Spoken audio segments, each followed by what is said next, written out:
Well, hello, everybody. It looks like we have about 8 people live on this session today. Hello and welcome to the session School Culture Jumpstart, Tips and Tools for Remote and In-Person Instruction. My name is Kia Murray, and I am the Director of Academic Services at the Colorado League of Charter Schools.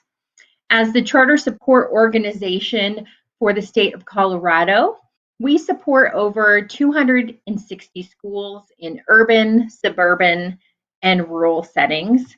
A little bit about the state of Colorado and our charter schools. So we serve over 120,000 students who attend charter schools in the state of Colorado, which is around 14% of students statewide. 51% are students of color, and 21% are English language learners.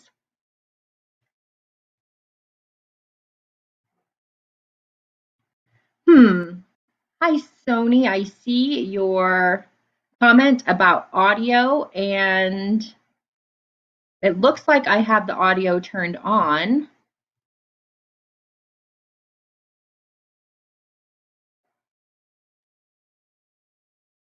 So I guess if anyone else is struggling with audio, if you can put something in the comments.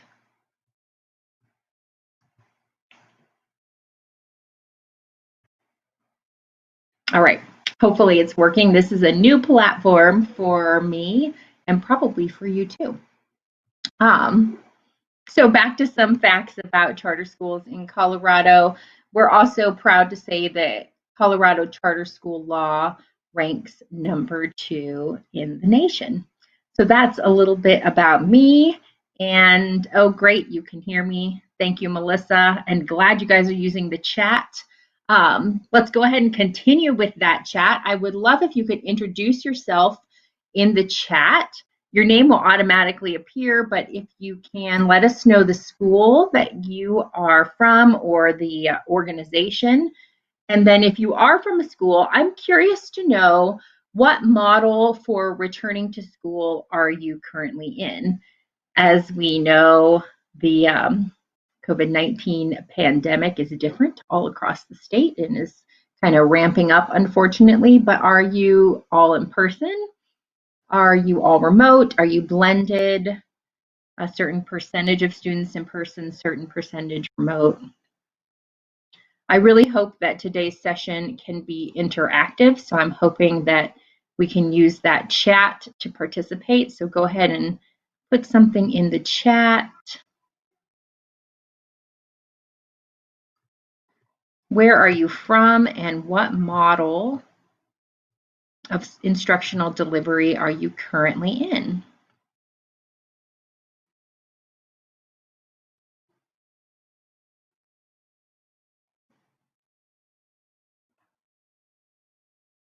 I'm used to delivering sessions via Zoom where we can do breakout rooms and I can see the people I'm presenting to and we can get really interactive. So we just have that chat feature.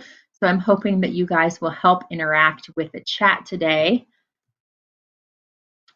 We'll go ahead and move on to some of our norms for our hour together. First, like I said, I really hope that you can engage in the conversation, use the chat feature to ask questions, comment, and share resources. I'm going to try doing polls, but like I said, I've never used this platform before, so I'm not really sure how the polls work. So if I can't figure out the polls, we will continue to interact in the chat.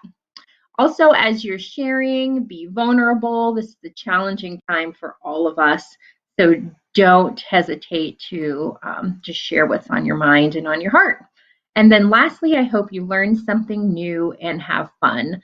This is a really practical session with a lot of tools that I hope you can utilize and use, and hopefully you'll come away with this session with at least one new tool or tip that you can apply to your setting, whether you are in a school or an authorizer like Erin. Thank you for putting your information in the chat. You have 34 schools. Great. Yep, with every model for sure. That's how we feel with, obviously, of course, across the state of Colorado. As Sony, you're a teacher, awesome, at School of Dreams Academy in New Mexico, 100% virtual, yes, awesome. And then Melissa, also in New Mexico for the Public Education Department. Great. Well, welcome. Please keep putting your comments in the chat as we move on to our objective for today. So today you will explore key ideas, tips, and tools for creating a strong school culture in remote and in-person settings.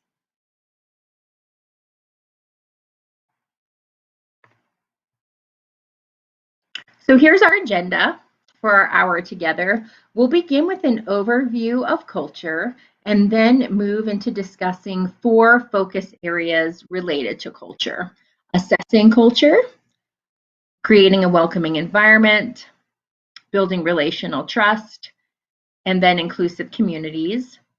And then you'll have time to reflect at the very end of our session. So under each section, we will go through several tips and practical tools you can use right away in your schools. While I hope what I'm presenting is relevant and applicable to you, I also know that you are all doing wonderful things in your schools, and perhaps the most valuable insight you will gain today will be from some of the participants who are on the call. So like I said before, please post your ideas under each of these topics in the chat area at the end of each section. So after I present my tips and tricks, I'll put a slide up where you can enter in anything that you're doing related to one of these sessions. We want to hear from you and learn from you as well. Also in the chat, if you scroll to the very beginning of the chat, I put a welcome in there and a link to a Google Doc. There you'll find a participant guide that you can copy and follow along with. Within that participant guide, you will find all the resources that we'll talk about today and also spaces to take notes and reflect. So if you think that will be helpful to your learning, make sure you make a copy of that, and it should prompt you to make a copy right away so we're not all working off the same document.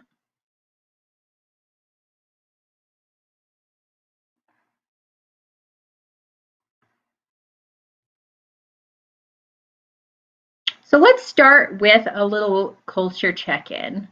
Which picture best illustrates your current view of your school's culture?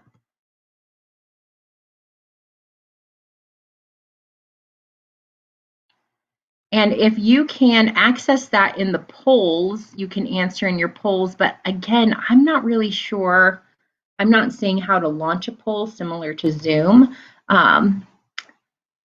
So we can also just put this in the chat. And I'm also hoping that some of you might put the Y in the chat too. So which picture best illustrates your view of your school culture? Car A, B, C, or D? Aaron, I also see you introduced yourself in the chat. Welcome from New Mexico too. Wow, New Mexico, awesome. And you're not too far from Colorado. Great to see everyone. And you guys are in virtual.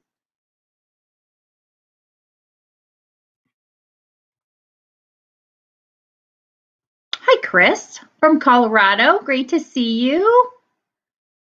B, yep, I would love to know why.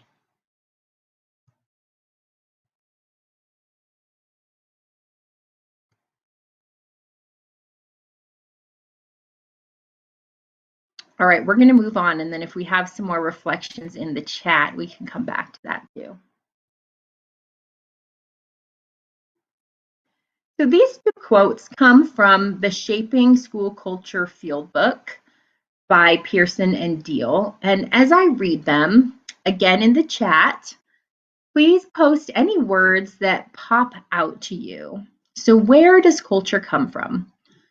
Beneath the surface of everyday life in schools is an underground river of feelings, folkways, norms, and values that influence how people go about their daily work.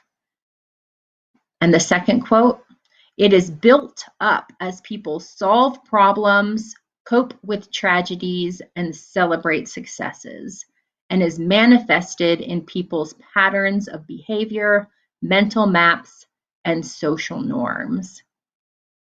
What pops out for you as you're thinking about that? Let's see, Erin, you picked the card D because you have to be prepared to go off-road. I like that. Make changes at a moment's notice.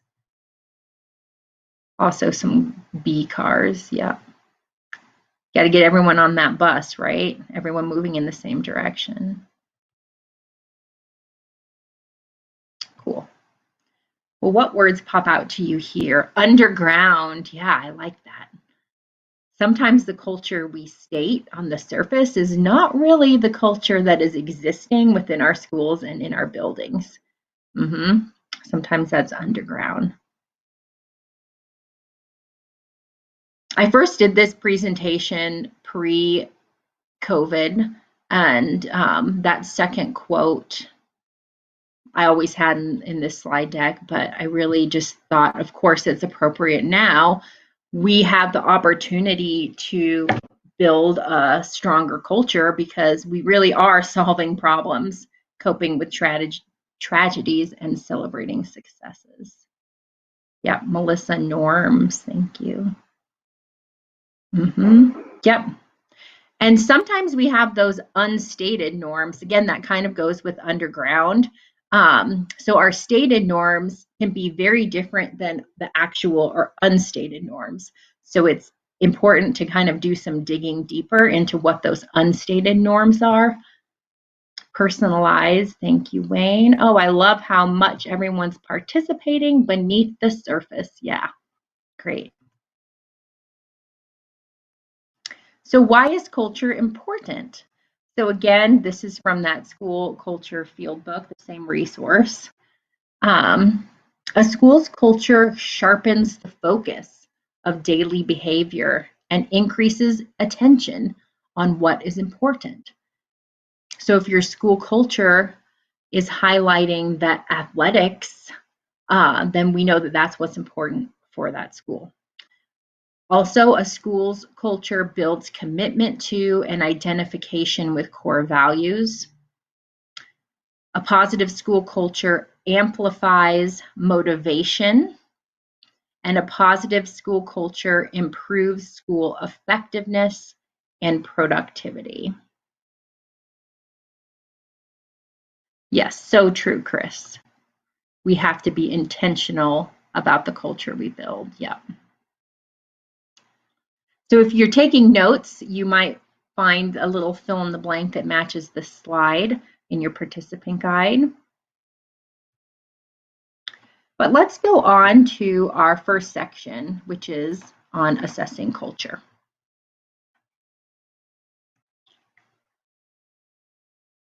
Again, feel free to jot notes in your participant guide related to these tips. So 3 tips for assessing school culture.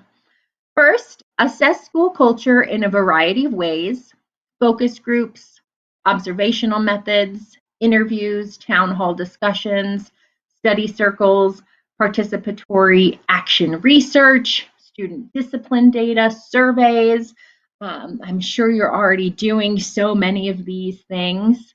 And then second, recognizing student, parent, and school personnel voice when we're assessing culture.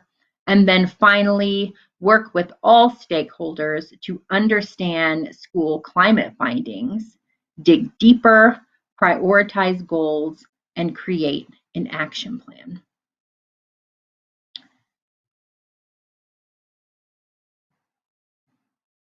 So that brings us to our first few tools, which are 2 school culture assessment tools that maybe you're familiar with or maybe not. There are links to these in your participant guide. So the first one is the school culture typography. And the second one is the indicators of trust in school. After this session, I encourage you to dig into these assessments and complete the chart answering these questions. What do you notice about these tools? And when, why might you use them? We're going to dig a little bit deeper into the school culture typography. So the school culture typography assessment categorizes a school culture as either collaborative, comfortable collaborative, contrived collegial, balkanized, fragmented, or toxic, based on a series of descriptors in a variety of categories. For our practice together, we're just going to look at the categories of student achievement and collegial awareness. So I put the descriptors for each of those categories under the typography category. So go ahead and take a minute to read through the descriptors under each of these categories, and then I think we'll skip the poll since I'm not really sure how to use the poll, but go ahead and put in the chat which culture typography category best describes your school's current culture. And recognizing that our current culture may be much different than our prior existing culture.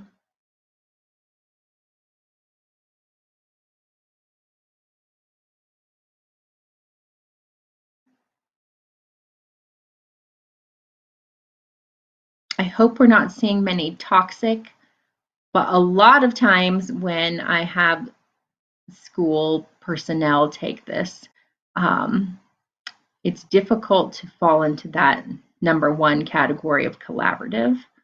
That comfortable collaborative and contrived collegial are pretty popular, should I say.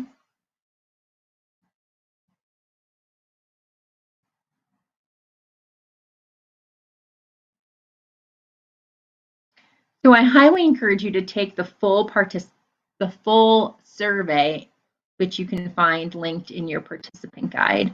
And the assessment is just a really great discussion starter that can help you identify areas for improvement in your current culture. I'm going to give you just about 1 more minute to read through this, and hopefully some of you will put in the chat where you think your culture might be.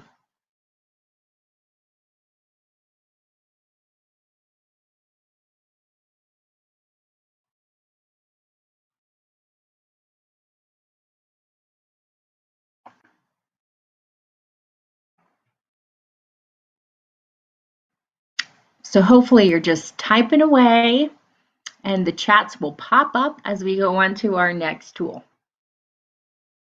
So that brings us to this next tool, which aligns with the tip, work with all stakeholders to understand school climate findings, dig deeper, prioritize goals, and create an action plan. So this is an example of an action plan created by one of our Colorado charters. After completing a walkthrough of the school, the Instructional Leadership Team, or ILT, identified a need to focus on positive narration.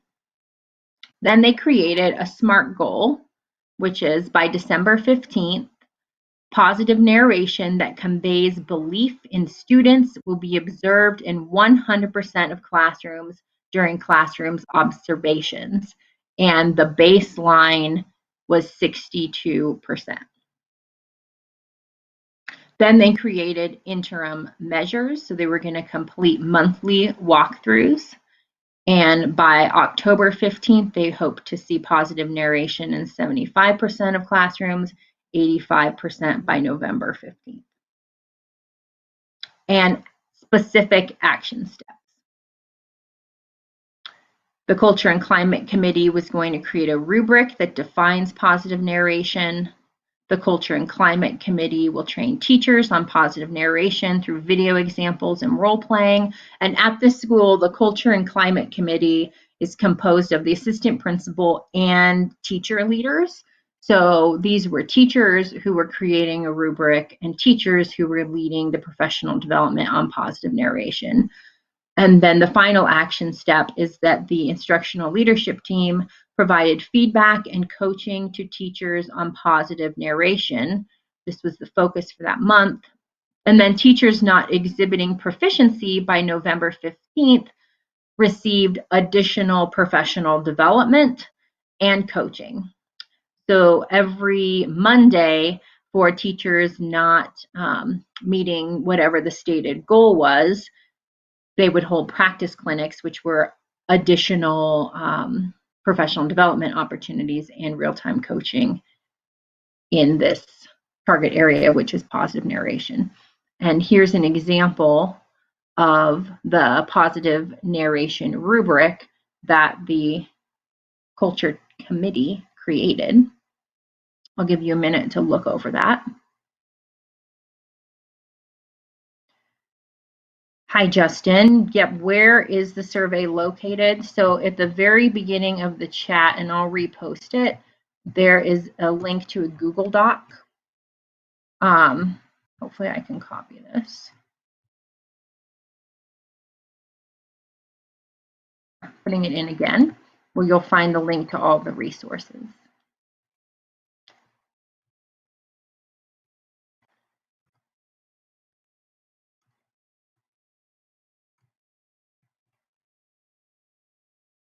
All right, I'm also seeing some responses to our previous question, some collaboratives. Oh, balkanized, yep.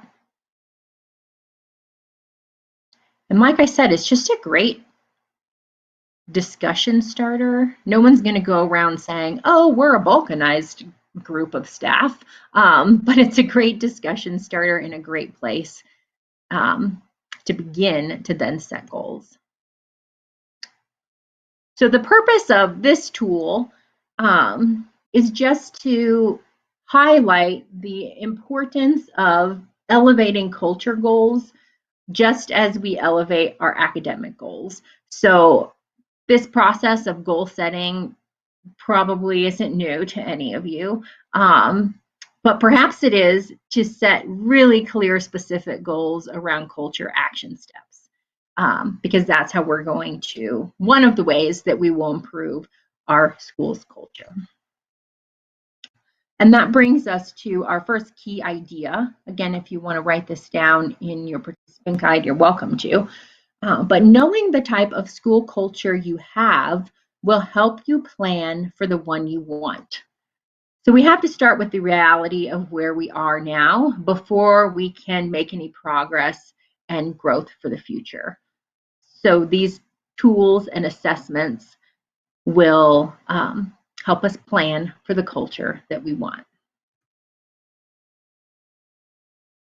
So I'm curious, let's chat. How do you assess your school's culture, set goals based on data, specifically around culture, and action plan? Do you do short cycle sprint planning for culture goals, just as you might for your academic goals? And I see a question from Wayne. How are you using the word narration? So positive narration is just speaking positively about students and their abilities. So not like othering groups of students. Let me see if I can pull up a specific example. So like in the rubric, using 5 positive statements to 1 negative statement when you are observing within a classroom. Teacher catches students meeting expectations and provides reinforcement. So really using those positive statements, narrating, so the teacher's speaking out loud when they catch those positive moments. Providing reinforcement to positive behaviors. So within this particular school, they saw that as an issue. There was definitely more negative talk by a teacher. So that's why they set the goal to use this positive narration to affect the culture. All right. As you are entering the chat for the benefit of the participants on the call, how are you assessing culture? Maybe you have a really great tool you want to share. Maybe you found a really great way to connect with parents. Go ahead and put that in the chat. And then as you're doing that, I do want to let you know that in your participant guide, there is another resource related to this category. So there are 2 documents with sample culture survey questions, one for parent surveys and one for staff surveys. So if you don't already have those culture surveys, ongoing in existence, then those resources might be beneficial for you. So take a look at these as you maybe revise or create your culture assessment tools.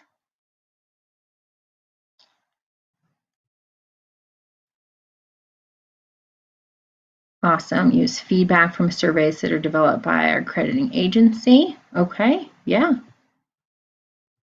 Other people might provide you with things that you must use. And then observing positive interaction among races. That's excellent, Wayne.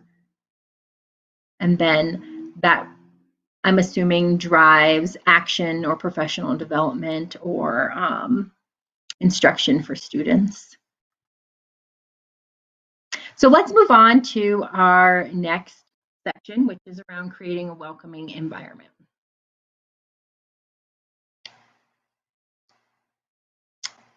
Thank you, Chris. She put in there a specific tool that they use, that Insight survey. TNTP has a lot of great surveys and rubrics. Yeah, and you can compare data with schools nationally. That's really helpful. All right, thank you all for sharing. So I'm going to start with another quote. This one is from How to Create a Culture of Achievement in Your School and Classroom by Fisher, Frey, and I think it's Pumpkin.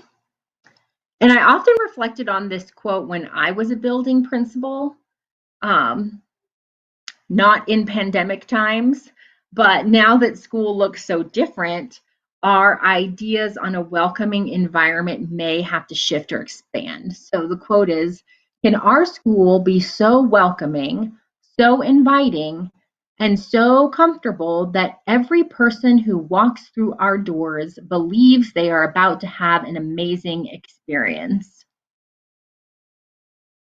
So that may have looked a certain way when we were in person, if you're an in-person school. But now, how has your welcoming environment expanded due to the pandemic?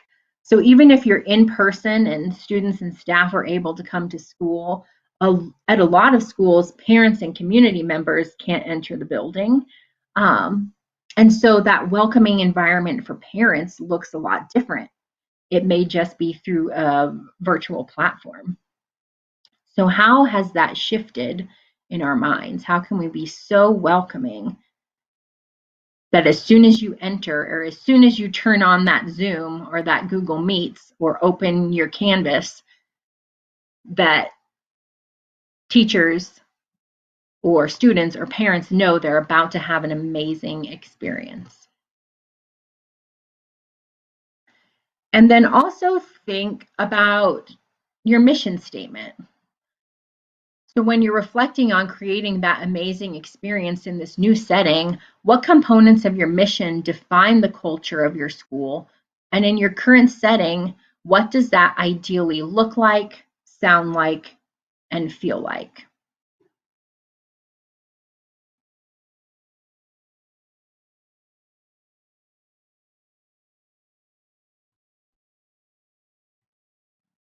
Well, that brings us to our culture tips for creating welcoming environments.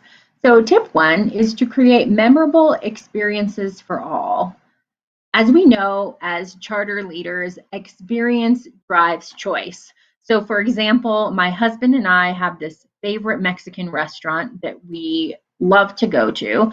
And I mean, the food is good, but it's not like super great. It's not like the best Mexican food that we've ever had. But the reason why we go there time and time again is because the servers are so friendly, The owners recognize us because we go there. They say hi, they ask how the kids are. They always check in, and the service is quick. And if you have young children, you know how important it is to have quick service and get the food out on the table so they can start eating before they start messing with everything on the table.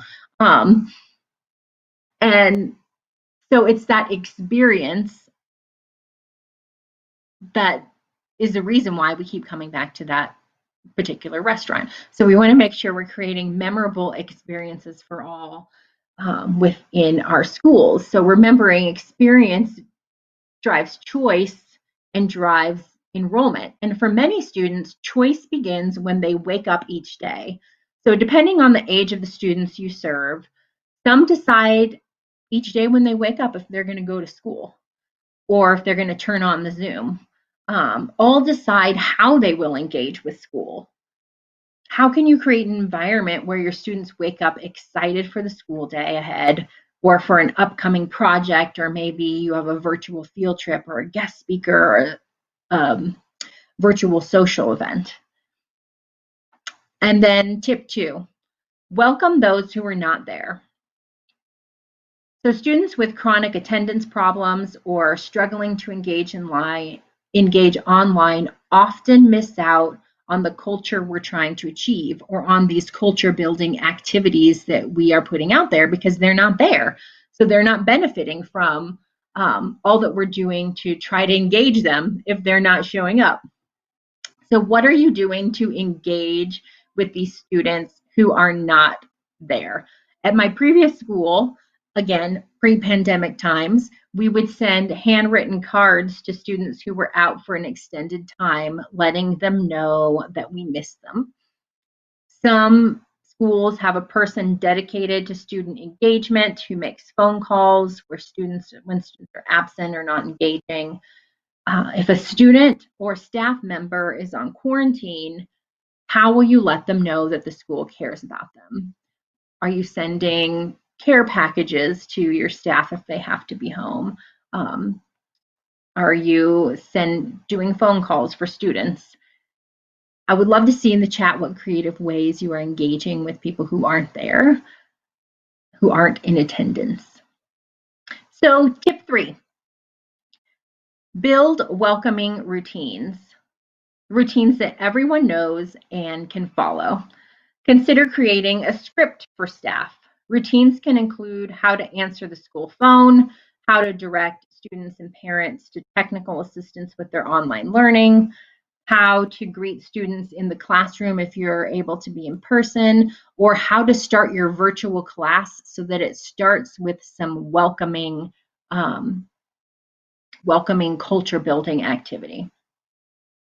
If you can have visitors in your school, or when you can again, think about how you greet visitors. Does someone always walk a visitor to a destination, or is there a map of a school given? How do you make the office welcoming while people are waiting for meetings? Again, this will be once we're on the other side of this, but maybe everybody's offered water or coffee. How do you make routines consistent and easy to follow to ensure implementations? I'm seeing some great ideas in the chat. Keep them coming. Share with your colleagues. Thank you. All right, so 3 tips: create memorable experiences, welcome those who are not there, and build welcoming routines. So that brings us to our first tool that goes along with our tip 1, creating memorable experiences. So at all of our schools, we have traditions that typically mean the most to our community, and we've really been grieving the loss of these traditions during this time of the pandemic because we can't gather together and do things in the way that we are used to doing them. So it's helpful to think about how we can retain the essence of these transitions in pandemic times. And using a chart like this could perhaps help you plan for those traditions and really maintaining that essence of why that's an important tradition And this chart is, again, in your participant guide. So if you want to fill out the chart with a tradition that's important for your school while I go through this example, you can. So at my previous school, where I was a school leader, one of our big traditions were student recognition assemblies. Many schools do these, but of course, in pandemic times, it's not really possible. So then that brings us to that green column and that question, is it a viable activity to do social distance or virtually? And yeah, I thought that would definitely be something we could do virtually. And then probably the most important question is, what are the defining features to maintain when shifting to virtual? We know we can't replicate things 100%, but are there those key components that we want to make sure that we have? So for me, when I was hypothetically thinking through this, it was that we make sure we give those student awards by teachers, that we have parents there, and that we are able to celebrate with the entire school.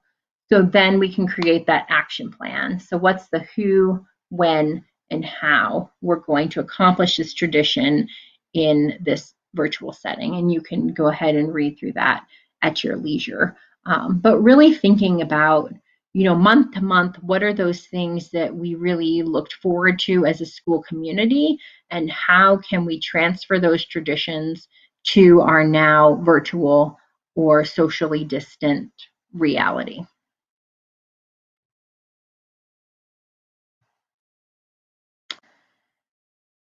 So that brings us to our second tip or tool. This tool goes with tip 3 around creating welcoming routines. And again, because I'm not familiar with this platform as much as I am with others, I am not sure if when I play this, you're going to hear the sound. So hopefully you can, and we'll be able to watch this video together, but please put in the chat if you can't, and then we'll just skip it. But this tool is just around starting off the week or the class period with some kind of welcoming routine. So this is a teacher from Global Online Academy, and they created these questions in the Relationship by Design presentation, which is hyperlinked on the slide. And teachers can use these questions as they're designing a welcoming online learning experience built around relationships. So what is the tone you're setting in your video or your classroom, or your online classroom where you're just typing out the text? What's that tone? Where do students see you? That's important. Where do they hear you? Where do they see each other, hear each other? Where do they share the global context of what they're learning? And how are they connecting for fun? And how are they connecting for learning and feedback? So I'm going to play this video, and as we watch, type in the chat how this teacher is creating opportunities for relationship and connection. And if you can't hear the video, let me know in the chat, and then we'll move on.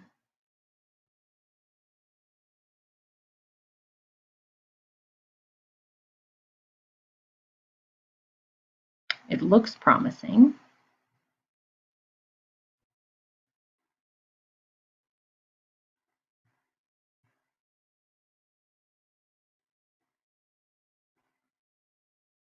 Perhaps. All right. I don't think it's working. Oh, here we go.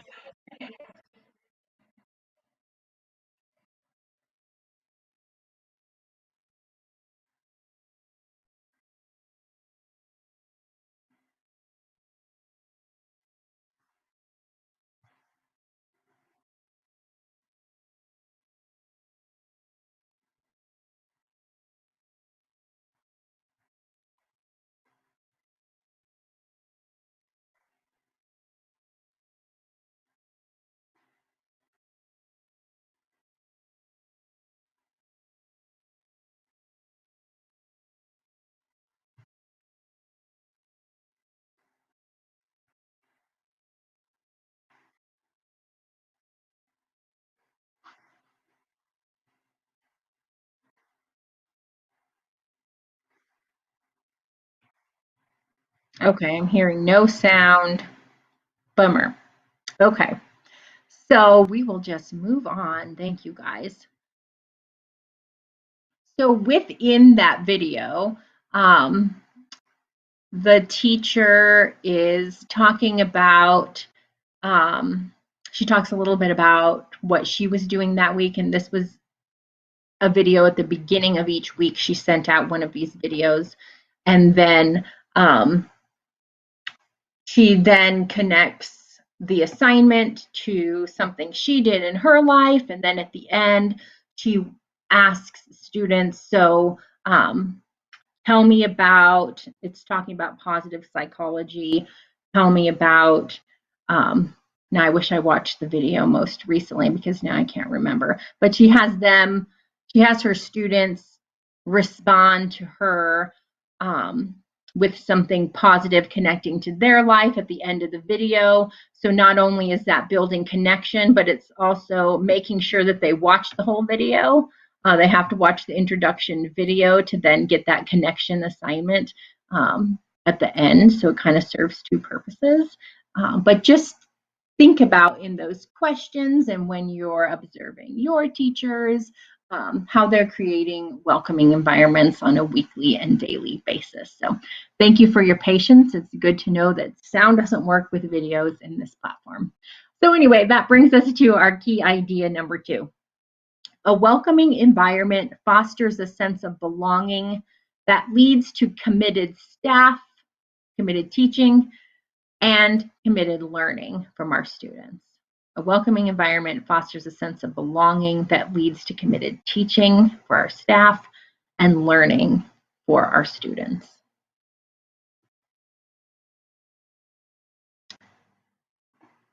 So again, in the chat, let's hear how you are creating a welcoming environment at your school, or if you're an authorizer or at the state level, how have you seen this in other schools? Or how are you creating a welcoming environment with your coworkers and the people that you work with? So as you put that in the chat, we're going to go ahead and move on to our next section on relational trust, just because I want to make sure we have an opportunity to get through everything. So let's look at the concept of relational trust, which is the trust that's a result of the interpersonal social exchanges that take place in a group setting.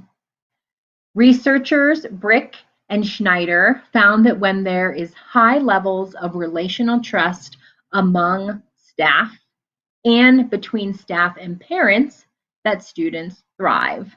Consequently, when there are low levels of relational trust among adults in the building and parents, students are negatively impacted. So not only is relational trust important for building culture, it's important for the academic success of our students. So for trust to exist, adults in a school need clarity around their own roles and obligations and those of others. This way, we're not thinking, what does that instructional coach even do all day in this new virtual world? We're really clear on everybody's job, their role, and their purpose. And then lastly, we draw conclusions about our colleagues' intentions based on their competence and their character.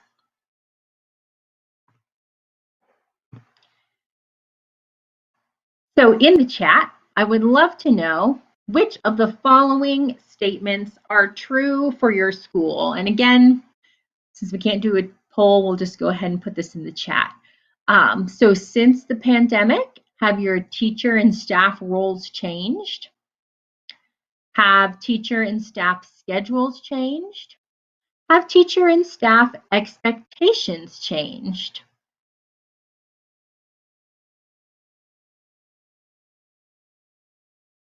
As you are chatting, Chris, thanks for adding in a comment about morning meeting where they all check in on how everyone's feeling each day. That can be very powerful. Thanks for sharing that.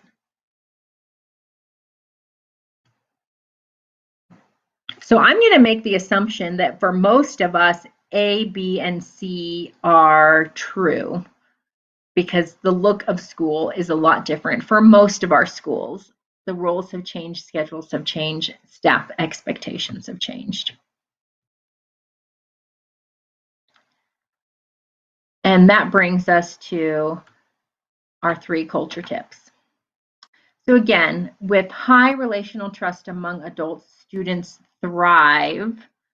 To increase relational trust, we need clearly defined and transparent roles, clearly defined and transparent schedules, and clearly defined and transparent expectations.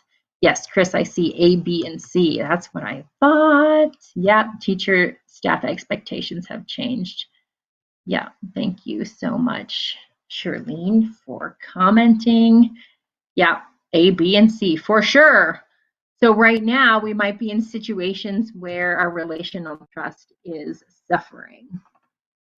So that brings us to our first tool. So a few weeks ago, I was talking to a principal, and he was saying that his staff culture was starting to suffer because grade level teams created their own schedules in response to this new blended learning model.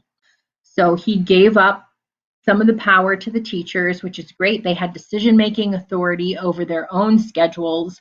But now there's a lack of clarity around teacher schedules, and teachers were starting to question the schedules their colleagues created because some appeared to have more breaks than others in one day, some appeared to have more plan time. There wasn't consistency, and maybe there didn't need to be consistency because people in different grade levels, this was a K-12 school, there rightfully will be different expectations of students in virtual or blended learning. But because there was no clarity or communication around the decisions that were made, it was starting to erode the culture, and people started becoming resentful of teachers of other grade levels.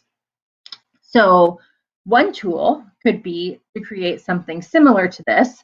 So creating clearly defined roles and schedules using some kind of matrix showing the hours each position is assigned to tasks such as teaching, office hours, and planning could then bring clarity and transparency to the fact that while what we're doing is different at each grade level, it really is equitable.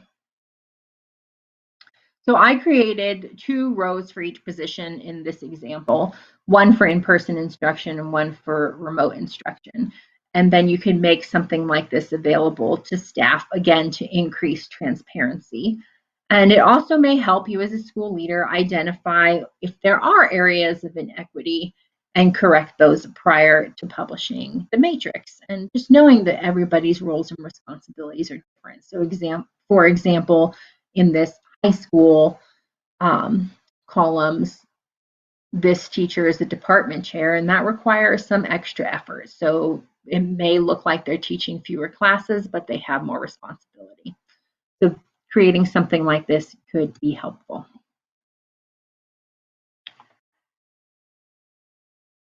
This next tool goes along with tip 3, which is creating clearly defined and transparent expectations. So as we know, instructional expectations look different in in-person environments and remote teaching. Some of the best practices shift a little bit. So in this document, it clarifies instructional expectations across the different modes. So for example, the expected instructional flow during in-person instruction at your school may follow the I do, we do, you do model, as compared to in a synchronous virtual learning environment. It might look a little bit differently, while only specific teacher-led lessons can occur less than 50% of the time, and then 50% of the time for student practice, and then discussing. So whatever your expectations are. It could be helpful to teachers to clarify how learning looks in person and remote, how planning looks. So in person, we expected you to plan using the following criteria and turn in your lesson plans.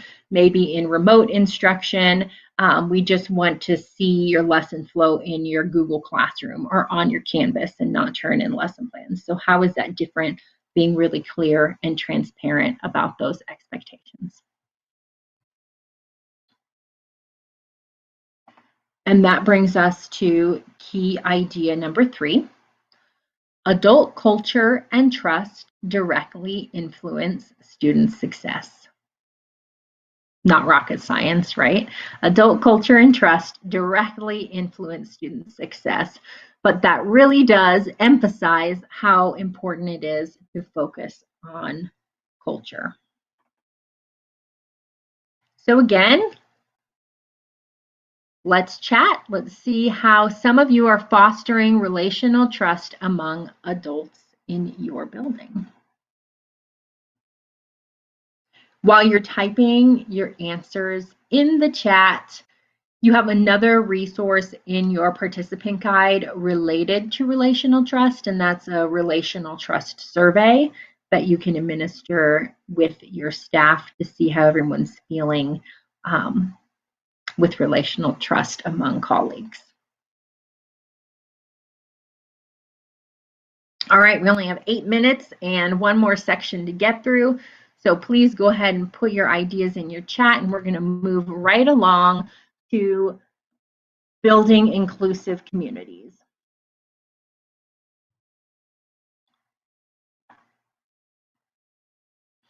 I want to start this section on building inclusive communities with these 2 quotes, which you may have seen or heard.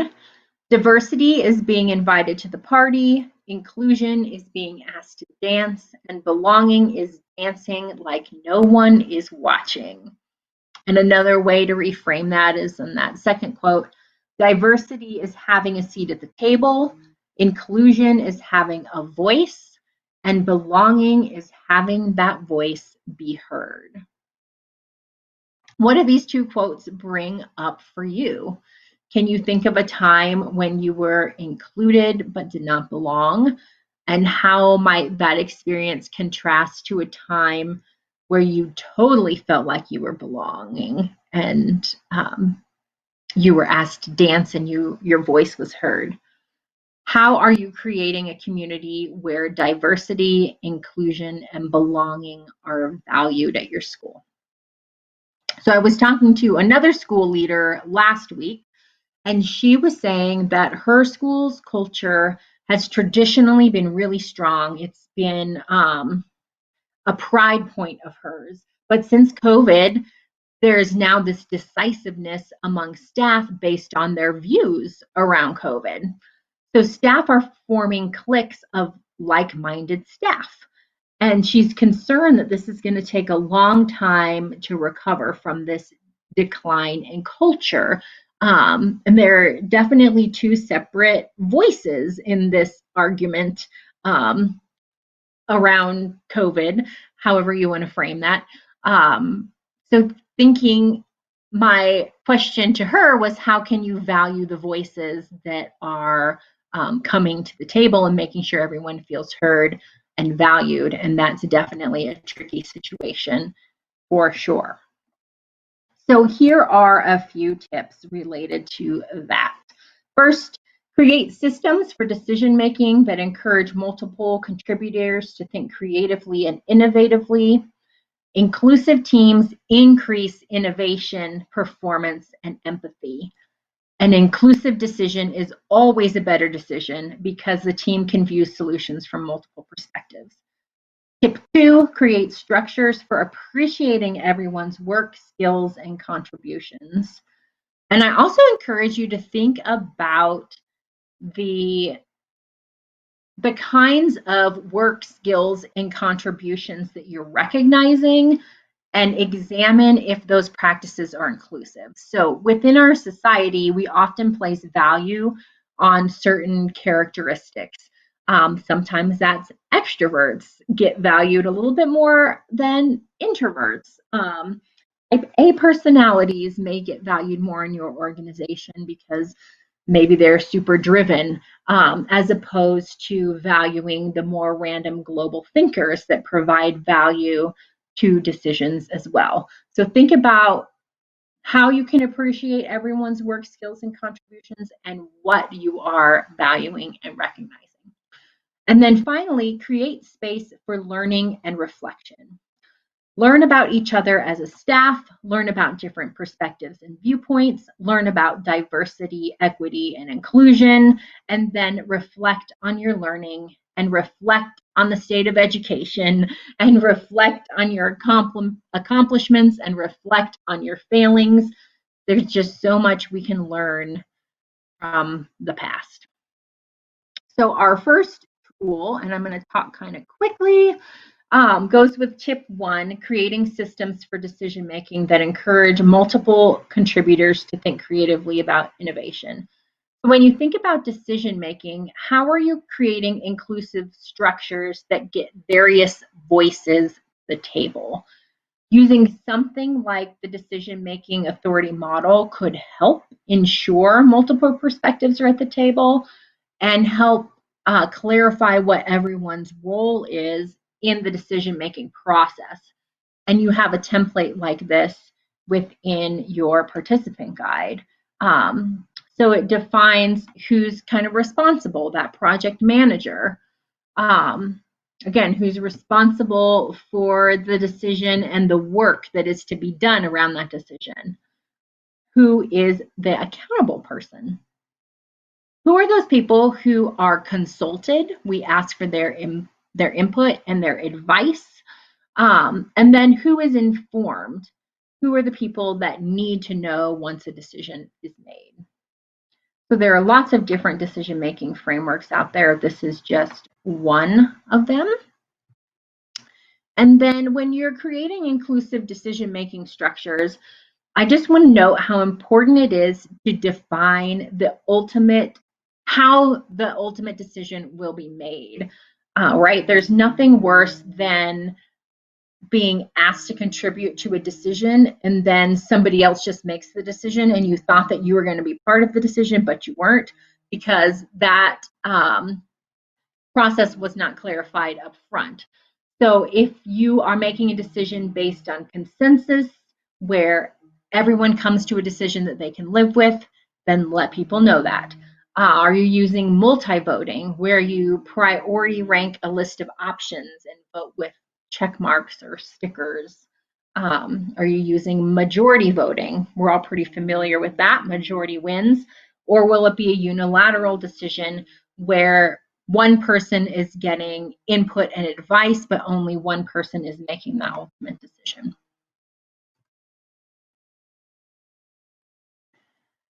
That brings us to our next tool, and we don't have much time, so I hope that you're familiar with the dimensions of diversity wheel created by Loden and Rosner, which is one way to better understand the unique characteristics of individuals on your team. And there are a lot of activities that you can do with the dimensions of diversity wheel. And I have 2 activities that are outlined in your participant guide that you can read through if you want to use this wheel to get to know your staff on a deeper level. Again, wish we had more time to get into that. But we're going to move on to our key idea number 4.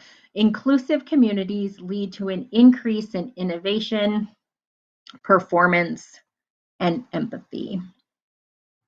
So in our last few seconds together, if you're doing something great to create inclusive communities in your school, we would love to hear about it. Excuse me. And then I would love to know, and you can reflect in your participant guide, what are you taking away from today's session? So what's your immediate step for jump-starting your school's culture in the next 1 to 3 weeks? What's something you plan to do eventually, maybe in the next 1 to 3 months? And what's something you still have questions about? I'll go ahead and stay on the line. It looks like our room is still open for the next 4 minutes. If you have any questions, and I would love to read your reflections. And otherwise, thank you so much for attending this session. I hope you thoroughly enjoy the rest of this conference, and please contact me if you have any questions. Kia Murray at the Colorado League of Charter Schools, kmurray@coloradoleague.org. Have a great rest of your day. Thank you.